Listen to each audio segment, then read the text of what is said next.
Good morning students. हम हमारी हिंदी पाठ्य पुस्तक मुस्कान भाग 6 के पाठ 14 लालच की सजा पढ़ रहे थे। प्रस्तुत पाठ में लालच की सजा क्या है या लालच करना अच्छी बात है या नहीं, लोगों का विश्वास तोड़ना सही है या गलत, इसी के बारे में शिक्षाप्रद कहानी के द्वारा बताया गया है।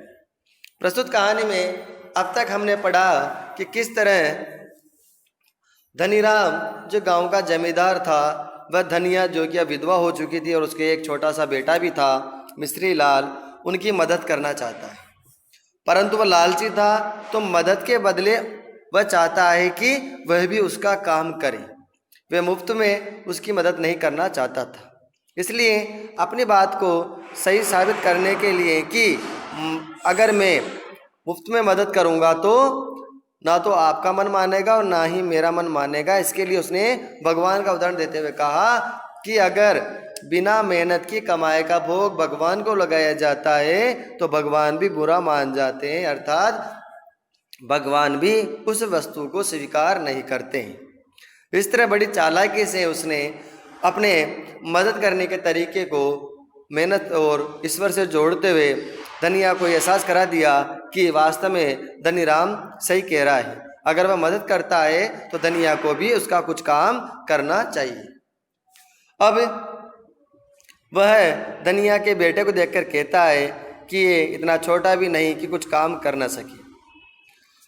जब धनिया उससे काम पूछती है तो अपने काम को बताते हुए वह कहता है कि मेरे 5 भैंसें, उन 5 भैंसों को सुबह सुबह जंगल में लेकर जाना है और शाम को लाकर वापस बांधना है और रात में उनके खाने और पीने का इंतजाम करके ये आराम से घर आकर सो सकता है। बदले में धनिया कहती है कि मुझे कुछ मजदूरी चाहिए। तो धनीराम उसे कहता है कि वे जो बड़ी भैंस है उसका दूध तुम ले लेना। परंतु धनिया किसान की बेटी थी, वह जानती थी कि बड़ी भैंस बहुत ही कम दूध देती है, इसलिए उसने कहा कि नहीं, मजदूरी के बदले तो मैं उस छोटे कद वाली भैंस का ही दूध लूंगी, क्योंकि वह जानती थी कि छोटी उम्र में भैंस अच्छा दूध देगी। और वह कहती है कि एक समय का नहीं, दोनों समय का दूध ही लूंगी। अर्थात वह समझदार थी, वह जानती थी कि धनीराम बड़ा चालाक है और चालाकी से कार्य ले रहा है और चालाकी में कहीं वह उसका नुकसान न कर बैठे, इसलिए वह भी पहले ही बात को साफ कर लेना चाहती है कि उसे मजदूरी क्या लेना है, कितना काम करना है, कब से कब तक काम करना है और मजदूरी में उसको क्या चाहिए, एक समय का दूध चाहिए या दोनों समय का दूध चाहिए। इस तरह तभी धनीराम अब आगे बढ़ते हैं। उसने क्या कहता, धनिया की बात को सुनकर क्या वह दोनों समय का दूध देगा या नहीं देगा, इसी बात को हम आगे पढ़ते हैं। अब धनीराम कह रहा है, भाई ये तो उंगली पकड़ते पकड़ते कलाई पकड़ने वाली बात हुई। अर्थात धीरे धीरे तुम तो उंगली पकड़ते पकड़ते पूरे की पूरी कलाई पकड़ना चाहती हो, अर्थात थोड़ा सा करते करते सब कुछ ले जाना चाहती हो। काम करो या मत करो, दूध तो बस एक ही वक्त का मिलेगा, वह भी सुबह का। अर्थात धनीराम भी बढ़ जाता है अपनी बात पर और धनिया से साफ साफ शब्दों में कह देता है कि काम करो या मत करो, दूध तो तुम्हें एक ही समय का मिलेगा और वह भी सुबह का। अर्थात तो शाम का दूध धनिया को नहीं देना चाहता है। तभी धनिया कहती है, सोच लो, अर्थात एक बार फिर सोच लो कि तुम्हें काम करवाना है या नहीं। तभी धनीराम दबे हुए स्वर में, अर्थात बहुत ही धीरे आवाज में कहता है, सोचना क्या, अब तुम जिद ही पकड़ रही हो तो भाई चाहे नुकसान हो जाए, लेकिन मदद तो मुझे गरीब की करनी ही है। अर्थात वह अब भी धनिया को एहसास करना चाह रहा था कि वह उसकी मदद करना चाहता है, जबकि धनीराम अगर मदद ही करना चाहता था तो वह बड़ा जमींदार था, पैसे वाला था। वह चाहता तो एक समय का दूध तो वह आराम से बिना मजदूरी कराए धनिया को दे सकता था और धनिया इसके बदले कहीं दूसरी जगह काम कर सकती थी। परंतु वह बड़ा चालाक था, बेईमान था, तो वह उसको एहसास करना चाहता, अपना एहसान दिखाना चाह रहा है कि वह धनिया की मदद कर रहा है। लेकिन उस एक ही भैंस का दूध देना है तय है, सोच लो। अर्थात मैं एक ही भैंस का दूध दूंगा, कल को तुम ये कह दो कि नहीं मैं तो 2 भैंस का दूध लूंगी, तो ये नहीं होगा। वह कम है, ज़्यादा दे न दे तुम्हारे भाग्य पर निर्भर है। अर्थात वह भैंस अब कितना दूध देती है, कम दे या ज़्यादा दे, ये तुम्हारे भाग्य पर निर्भर है। तुम्हारे भाग्य में जो होगा वह तुम्हें प्राप्त हो जाएगा, कम या ज़्यादा। बाद में ये मत कहना कि भैंस कम दूध दे रही है इसलिए मुझे तो दूसरी भैंस का दूध चाहिए। धनिया ठीक है, कल सुबह से मिस्त्री अपना काम शुरू कर देगा। अर्थात धनिया और धनीराम में सहमति बन जाती है कि वह भैंसें चराएगी और छोटी वाली भैंस का दूध उन्हें दोनों समय पर मिलेगा।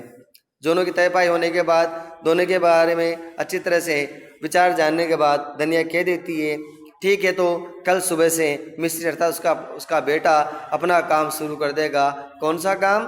वह सुबह भैंसों को जंगल में लेकर जाएगा और चरा कर लाएगा।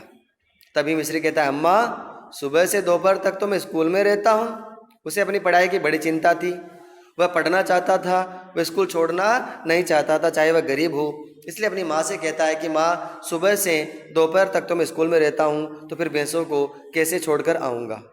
अर्थात वह कहना चाह रहा था कि कहीं मेरा स्कूल न छूट जाए। देखिए प्यारे बच्चों, वह गरीब है फिर भी स्कूल में पढ़ना चाहता है, लेकिन हम लोगों को मम्मी पापा स्कूल भेज रहे हैं, फिर भी हम लोग उतनी मेहनत नहीं करते जितनी हमें करना चाहिए। धनिया बेटा तुम सुबह सुबह इसकी भैंसों को जंगल में छोड़कर स्कूल चले जाया करना, दोपहर तक उनकी देखभाल मैं कर लिया करूँगी।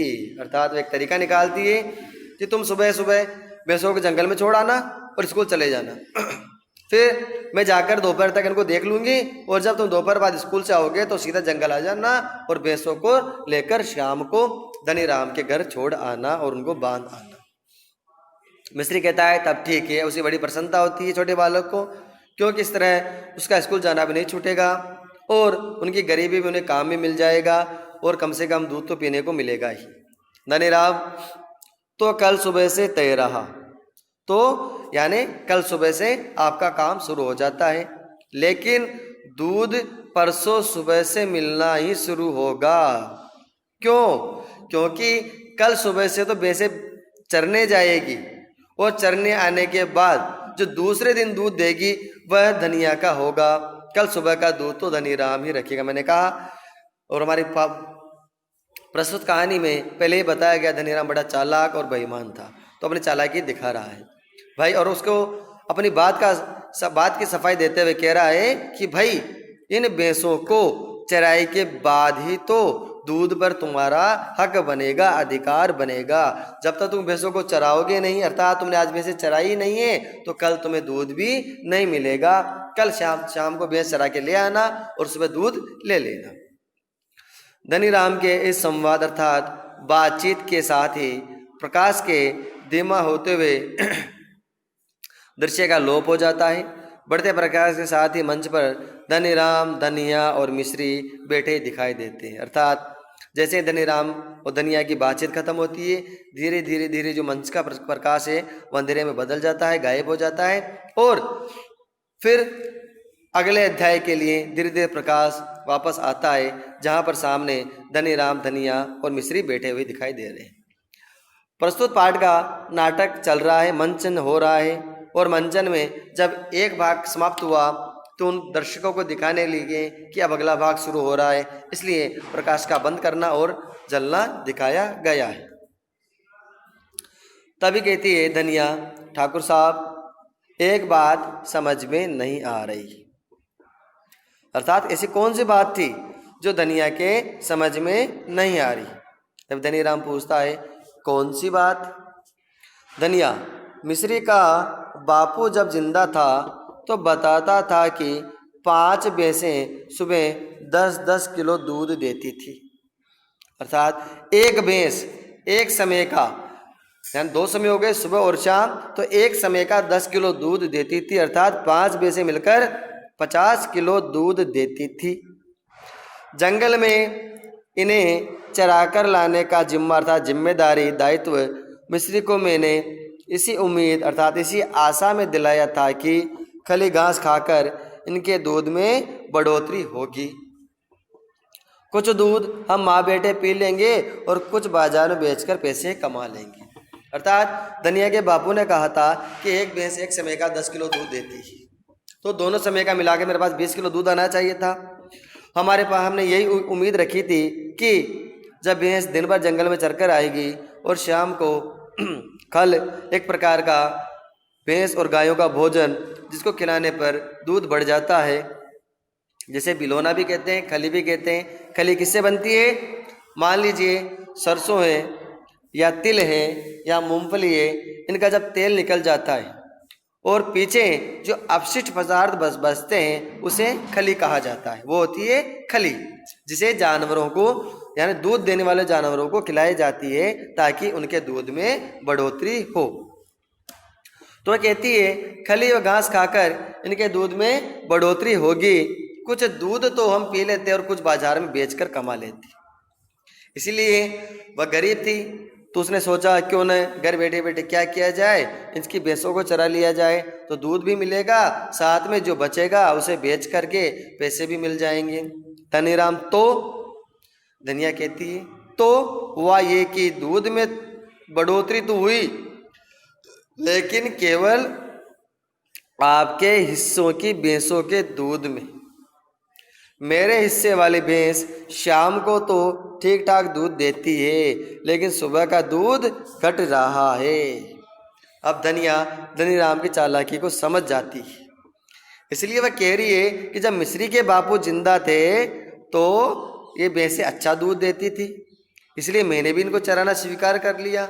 परंतु जब शाम को दूध निकाल रही हूँ तो सभी भैंसें बराबर दूध देती हैं, लेकिन जब सुबह का दूध निकालती हूँ तो आपकी भैंसें अर्थात जो बाकी की 4 भैंसें हैं वह तो अच्छा दूध दे रही है, लेकिन मेरी हिस्से वाली भैंस सुबह कम दूध दे रही है। ये कैसे हो सकता है, जबकि भैंसें बराबर खा रही है, बराबर दूध देना चाहिए।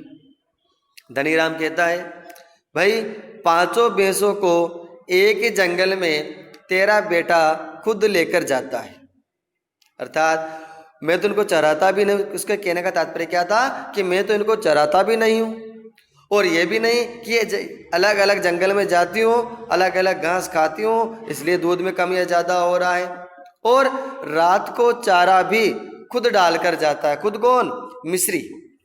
अर्थात रात को चारा भी मिस्री डालकर ही जाता है, मैं तो इनके हाथ भी नहीं लगाता हूँ। अब कौन सी भैंस कितनी घास चर रही है और कौन सी मटर गश्ती अर्थात समय बर्बाद कर रही है और सोने में समय बिता रही है, मैं क्या जानूं, मैं तो कभी उनके पीछे जाता ही नहीं। अब धनीराम अपनी बात को संभालता है, वह जान चुका कि उसकी चालाकी धनिया के समझ में आ रही, इसलिए वह बात को घुमाता है और कहता है कि भाई देखो, इन भैंसों का ध्यान तुम दोनों माँ बेटे रख रहे हो। वो चरा कर लाता है, वही रात को लाकर बांधता है, वही रात को चारा डालकर जाता है। अब मैं इनके पास आगे पीछे तो घूमता नहीं हूँ भैंसों के। अब कौन चारा चर रही है, कौन घास खा रही है और कौन मटर गश्ती में अर्थात जो घास नहीं खाकर फालतू समय बर्बाद कर रही है या सो रही है, मैं क्या जानूँ। मैं तो इनका ध्यान रखता ही नहीं, क्योंकि मैंने तो तुम दोनों माँ बेटे के भरोसे इन भैंसों को छोड़ रखा है। अब तुम ही जानो दूध दे रही है या नहीं दे रही है। धनिया कुछ न कुछ गड़बड़ तो है, अर्थात नहीं, धनीराम की बात पर विश्वास नहीं करती है और कहती है नहीं धनीराम, कुछ ना कुछ तो गड़बड़ हो रही है कि जिनका दूध कम और ज्यादा हो रहा है। धनीराम गड़बड़ अगर है तो है भी तो तुम्हारी तरफ से, अर्थात धनीराम फिर धनिया को दोष देता है और कहता है कि अगर कोई गड़बड़ हो रही है, कोई चालाकी हो रही है, तो वो भी तुम्हारी तरफ से ही हो रही है। मैं तो इन भैंसों के साथ कुछ भी नहीं कर रहा हूँ। ये बात बताओ कि 3-4 दिनों से मेरे भैंसें भी दूध बहुत कम देने लगी है। अब धनीराम क्या कहता है, ये बात बताओ कि जब से तुम चराने लगी हो 3-4 दिन से, तो मेरी भैंसें भी दूध बहुत कम देने लगी है। सच सच बताओ कि तुम लोगों की कोई चाल तो नहीं, अब धनीराम उल्टा धनिया और मिस्री को ही दोष दे रहा है कि सच सच बताओ, कहीं तुम लोग चालाकी तो नहीं कर रहे हो, तुम दोनों माँ बेटे इन भैंसों के साथ ऐसा कुछ नहीं कर रहे कि इनके दूध में गड़बड़ हो रही है। अब धनीराम के इस प्रकार पूछने पर धनिया को गुस्सा आ जाता है और वह धनिया धनीराम से कह रही है, अगर हमारे हिस्से की भैंस का दूध कम होने में आपकी कोई चाल नहीं थी, तो आपके हिस्से की भैंसों का दूध कम होने में हमारी चाल कैसे हो सकती है ठाकुर। अर्थात वो समझा रही है कि जब हमारे हिस्से की भैंस का दूध कम हो रहा है तो फिर आपके हिस्से की भैंसों का दूध कम होने में भी हमारी कोई चाल नहीं है। अगर हमारी भैंस का दूध कम होने में आपकी कोई चाल नहीं है, चालाकी नहीं है। धनीराम, और अगर मैंने कोई चाल चली हो तो। अब धनीराम उनसे बात उगलवाना चाह रहा है, क्योंकि धनिया ने उसकी चालाकी पकड़ ली थी। तो हो सकता है धनीराम ने जो धनिया की भैंस के साथ किया हो वही धनिया ने धनीराम की भैंसों के साथ किया हो, इसलिए धनीराम भी कह रहा है कि मेरे भैंसें भी कम दूध देने लगी है। क्योंकि जैसे को तैसा, टिट फॉर टेट हमेशा याद रखना चाहिए। जो जैसे चालाकी करता हो उसे समझाने के लिए वैसे ही चालाकी से काम लेना चाहिए। क्योंकि कुछ दुष्ट लोग होते हैं, निर्दयी लोग होते हैं, जो भलाई को भलाई से नहीं समझते हैं। वह तो ये समझते हैं कि वही बुद्धिमान है और जो वो कर रहे हैं बिल्कुल सही कर रहे हैं। परंतु धनिया बड़ी समझदार थी, उसने समय रहते ठाकुर की चाल को पकड़ लिया और ठाकुर को भी कह दिया कि मेरे हिस्से वाली भैंस दूध कम दे रही है। अब ठाकुर भी कह रहा है कि मेरी भैंसें भी कम दूध दे रही है। तो मिस्री कहती है हमने भी चाल चली है। जब धनीराम ने स्वीकार कर लिया कि अगर मैंने कोई चाल चली हो तो धनिया भी मिस्री भी कहता है तो हमने भी चाल चल ली। धनीराम कह रहा है कौन सी चाल चली है, अर्थात क्या चालाकी की है तुमने। धनिया, वही जो तुमने चली है। अर्थात धनिया को धनीराम की करतूत का, धनीराम ने जो कार्य किया, जो दुष्टता की, उसका उसे पता चल चुका था। समय रहते तो धनिया ने भी धनीराम के साथ वैसा ही किया जैसा धनीराम ने धनिया के साथ किया। धनीराम, भैंस का पेट पानी से भर देने वाली। अब देखो वह अपनी गलती, अपनी चोरी जो उसने काम किया वो खुद ही बोल रहा है अपने मुंह से कि भैंस का पेट पानी से भर देने वाली। अर्थात वह धनिया की भैंस को खूब पानी पिलाता, जिससे वह घास कम खाती, खली कम खाती और दूध कम देने लगी। अब धनीराम ने स्वयं ही मान लिया कि उसने चालाकी की है। ये कहते ही अपने मुंह को अपनी हथेली से बंद करता है, क्योंकि जल्दबाजी में और क्रोध में, गुस्से में धनीराम के मुंह से उसकी सच्चाई बाहर निकल जाती है। इसलिए अपना मुंह को अपनी हथेली से बंद करता है और कहता है अरे बाप रे, ये मेरे मुंह से क्या निकल गया। अर्थात मैंने तो अपनी पोल खुद ही खोल दी, अपनी गलती स्वयं ही इनको बता दी। धनिया, जो सही था वही निकला, अर्थात जो सच है वही तुम्हारे मुंह से बाहर आया है। तुम हमारी भैंस को रात में ढेर सारा पानी पिला रहे थे, ये मिस्री ने 5 दिन पहले छिपकर देख लिया था। अर्थात दोनों माँ बेटे जानते थे कि धनीराम चालाक है, इसलिए वह भी उन भैंसों पे नजर रख रहे थे। तो मिस्री ने देखा 5 दिन पहले कि वो धनीराम उनकी भैंस को ढेर सारा पानी पिला रहा है और इसलिए वह घास कम खाती थी और दूध भी कम देती थी। अर्थात वह भैंस को जबरदस्ती पानी रख देता, खाना कम रखता, तो भैंस भी भूखे मरती, पानी ज़्यादा पी लेती थी और वह घास कम खाती, खली कम खाती। जब कुछ खाएगी नहीं तो दूध भी कम देगी। तब हमने भी तुम्हारी भैंसों को दिन भर तालाब में रखकर भरपूर पानी पिलाया। अर्थात तब धनिया और मिस्री दोनों ने क्या चालाकी की, वह भैंसों को जंगल में तो लेके जाते, लेकिन उनको घास नहीं चराते और तालाब में ले जाकर छोड़ देते, और तालाब से दिन भर उन्हें बाहर ही निकलने नहीं देते। अब वो भैंसें भी दिन भर पानी पिया करती थी, इसलिए उनका दूध भी धीरे धीरे धनिया की भैंस की तरह कम होने लगा।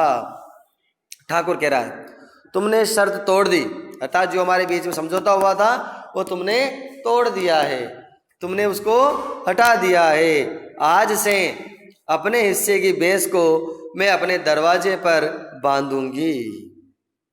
अब वो धनिया कहती है ठाकुर तुमने शर्त तोड़ दी, अर्थात तुमने हमारे साथ बेईमानी की, चालाकी की, इसलिए आज से मैं अपने हिस्से की भैंस को अपने दरवाजे पर बांधूंगी और नहीं मानोगे तो मैं पंचायत में जाऊंगी। अब पंचायत क्या होती है प्यारे बच्चों? गांव में जब कोई फैसला करना हो, जब कोई गलती करता हो और उन्हें न्याय चाहिए तो वे लोग पंच अर्थात वहाँ का सरपंच होता है और उसके अधीन अलग से 4 व्यक्ति और होता है, कुल मिलाकर 5 व्यक्ति होते हैं और वे समझदार बुजुर्ग होते हैं उन गांव के।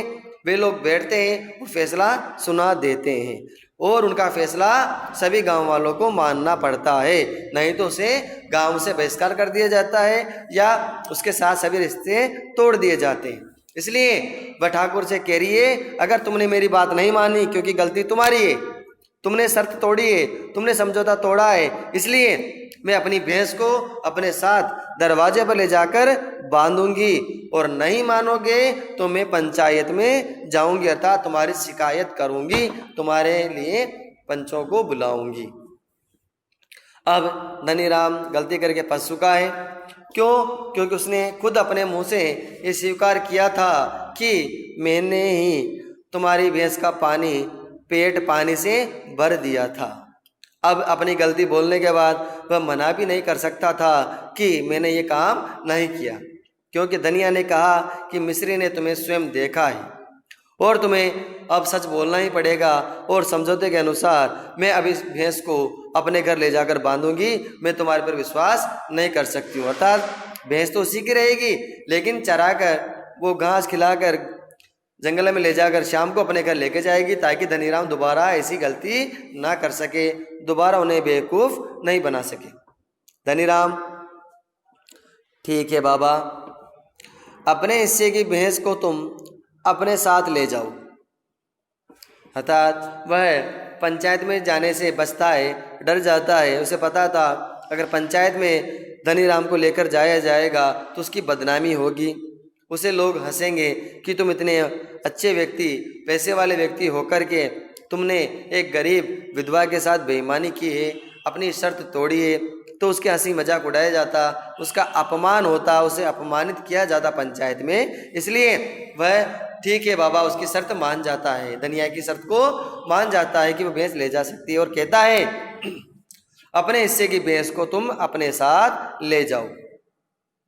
हे भगवान, बैठे बिठाए गांव के एक परिवार का भरोसा मैंने खो दिया। भरोसा यानी विश्वास।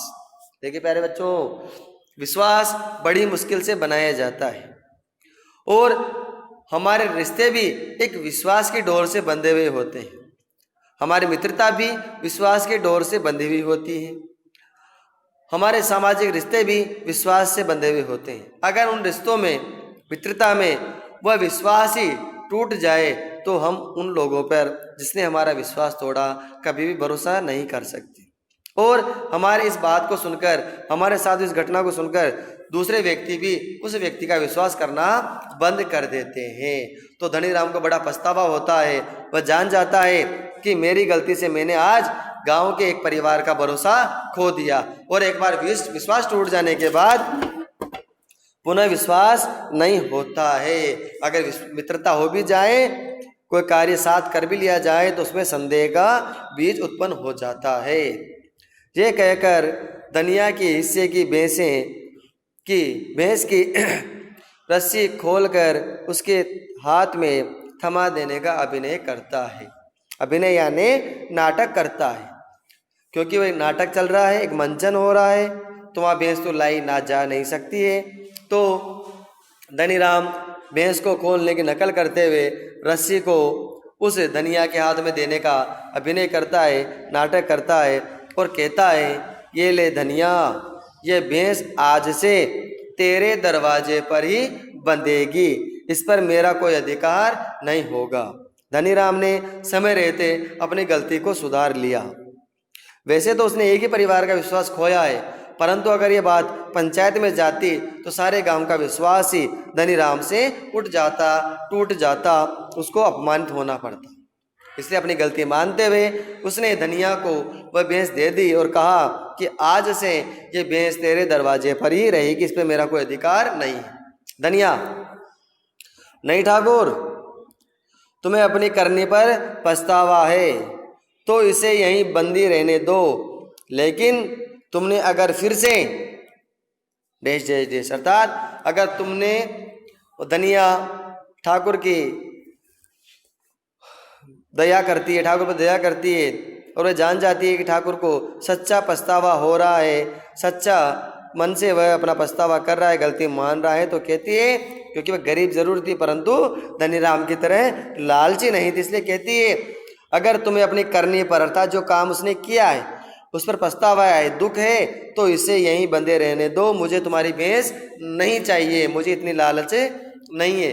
लेकिन तुमने अगर ये गलती दोबारा फिर से की तो वह भैंस भी ले जाएगी और मामले को पंचायत पर भी लेके जाएगी। उसके कहने का तात्पर्य यही था। परंतु धनीराम कहता है, तौबा तौबा, अर्थात अब वह कार्य नहीं करेगा, गलती से माफी मांगता है और कहता है, धनिया तब ठीक है। अर्थात धनीराम को प्रसन्नता होती है कि धनिया बड़ी ईमानदार थी, वह उसकी गलती मानने पर वह उसकी भैंस को लेकर नहीं जा रही है, उसके पास छोड़कर जा रही है। दूसरी, वह इस मामले को पंचायत में भी नहीं लेकर जा रही है। इस प्रकार सोचिए आप, एक गरीब महिला होते हुए भी उसने ईमानदारी दिखाई। उसे पता था कि धनीराम ने कोई बात नहीं, अपनी चालाकी की या अपना स्वार्थपन देखा, परंतु उसने धनिया की मदद तो की है। धनिया को बैठे बिठाए घर बैठे उसने काम दिया, इसलिए वह उसकी करने पर पछतावा होने पर अर्थात उसके द्वारा अपनी गलती स्वीकार करने पर वह उसे भैंस भी दे देती है और उसे चेतावनी भी दे देती है कि अगर आगे से तुमने ये गलती की तो मुझसे बुरा कोई नहीं होगा, मैं भैंस भी ले जाऊंगी और तुम्हारी शिकायत भी कर दूंगी। धनीराम तौबा तौबा उससे माफ़ी मांगता है। धनिया कहती तो ठीक है। धनिया की बात के साथ ही धीरे धीरे मंच पर अंधेरा छाने लगा, अर्थात नाटक समाप्त होने वाला है, इसलिए धीरे धीरे धीरे प्रकाश खत्म हो रहा है और अंधेरा छाने लगा है। नेपथ्य से अर्थात मंच के जो पीछे का भाग होता है उसे बोलते हैं नेपथ्य। तो नेपथ्य यानी मंच के पीछे से पुनः शुरुआत वाला गीत उभरने लगता है। शुरुआत वाला कौन सा? जो वह साधु और जो दो किशोर शुरू में गाना गा रहे थे कि लालच बुरी बलाए रे भैया, लालच बुरी बलाए। उस वक्त जो संगीत बजा था वही संगीत वापस बजने लगा, गीत बजने लगा है और मंच पर पुनः अंधकार के बाद प्रकाश होने लगता है। दर्शक देखते हैं कि गायक मंडली पहले की तरह गीत गाती हुई मंच पर विचर रही है। मंच पर विचरना का तात्पर्य मंच पर घूमना। वह घूमते हुए गाना गा रही है। कौन सा गाना गा रही है? जो शुरुआत में उन्होंने गाया था उसी गाने का, उसी संगीत के आगे का भाग वह गा रहे हैं। क्या भाग गा रहे हैं? लालच खाए दीन धर्म को, लालच खाए किए कर्म को, लालच नाम डुबोए रे भैया, जग में हंसी कराए। लालच खाए दीन धर्म को, अर्थात लालच, किसी व्यक्ति के मन में लालच आ जाती है तो उसके दीन धर्म, उसके दया, उसके धर्म, उसके अच्छे कर्मों को नष्ट कर देती है, उसके कर्तव्य को उससे भुला देती है, उसके धर्म को उससे पीछे छुड़वा देती है। लालच खाए किए कर्म को, और लालच ही उसके अच्छे कर्मों को समाप्त कर देती है, उसके द्वारा किए गए कर्मों को खा जाती है, अर्थात उसके सम्मान को नष्ट कर देती है। लालच नाम डुबोए रे भैया, जग में हंसी कराए।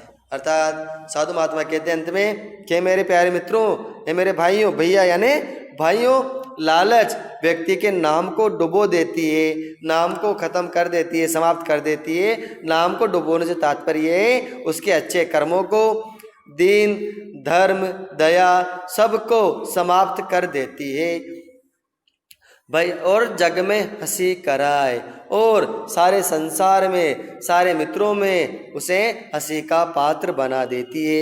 यह इस कहानी का सार है।